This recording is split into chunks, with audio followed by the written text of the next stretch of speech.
Yeah, I'm going to just read you a little bit from the beginning of How I Live Now. And the only thing I feel I should tell you before I start is that I wrote the book when I was still working in advertising, which was a career that I really loathed.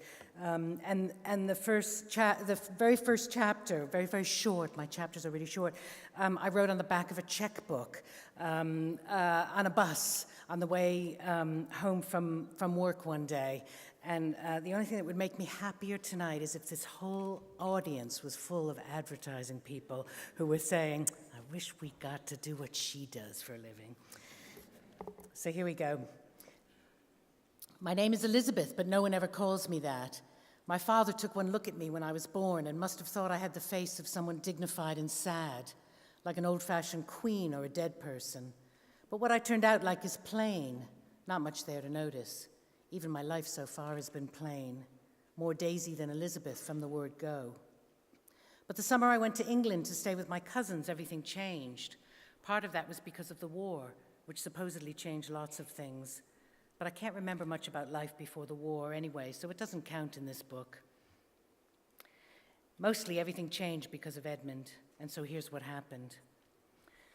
I'm coming off the plane, and I'll tell you why that is later, and landing at London Airport. And I'm looking around for a middle-aged kind of woman who I've seen in pictures, who's my Aunt Pen. The photographs are out of date, but she looked like the type who would wear a big necklace and flat shoes, and maybe some kind of narrow dress in black or gray. But I'm just guessing since the pictures only ever showed her face. Anyway, I'm looking, and everyone's leaving, and there's no signal on my phone. And I'm thinking, oh, great. I'm going to be abandoned at the airport, so that's 2 countries they don't want me in. When I notice everyone's gone except for this kid who comes up to me and says, you must be Daisy. And when I look relieved, he does too, and he says, I'm Edmund. Hello, Edmund, I say. Nice to meet you. Then I look at him hard to try to get a feel for what my new life with my cousins might be like. Now, let me tell you what he looks like before I forget, because it's not exactly what you'd expect from your average 14-year-old. What with the cigarette and hair that looks like he cut it himself with a hatchet in the dead of night. But aside from that, he's exactly like some kind of mutt. You know the ones you see at the dog shelter, who are kind of hopeful and sweet, and put their nose straight into your hand when they meet you with a certain kind of dignity, and you know from that second that you're going to take him home. Well, that's him, only he took me home. I'll take your bag, he said, and even though he's about half a mile shorter than me and has arms about as thick as a dog leg, he grabs my bag and I grab it back and say, where's your mom? Is she in the car? And he smiles and takes a drag on his cigarette. And even though I know smoking kills and all that, I think it's a little bit cool. But maybe all the kids in England smoke cigarettes? I don't say anything in case it's a well-known fact that the smoking age in England is something like 12. And by making a big thing about it, I'll end up looking like an idiot when I've only been here 5 minutes. Anyway, he says, Mum couldn't come to the airport because she's working, and it's not worth anyone's life to interrupt her when she's working. And everyone else was somewhere else, so I drove here myself. I looked at him funny then.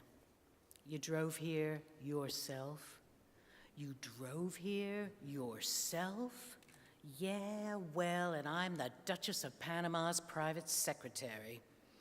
And then he gave a little shrug and a little dog-sheltered dog kind of tilt of his head, and he pointed at a falling-apart black Jeep, and he opened the door by reaching in through the window, which was open. And he threw my bags in the back, and more like pushed them in because they were pretty heavy. And he said, get in, Cousin Daisy. And there was nothing else I could think of to do, so I got in. I'm still trying to get my head around all this when instead of following the signs that say exit, he turns the car up onto the grass and then drives across to a sign that says do not enter. And of course he enters. And then he jogs left across a ditch and suddenly we're out on the highway. Can you believe what they charge just to park there for an hour, he says to me. Well, to be fair, there's no way I'm believing any of this, being driven along on the wrong side of the road by a skinny kid dragging on a cigarette.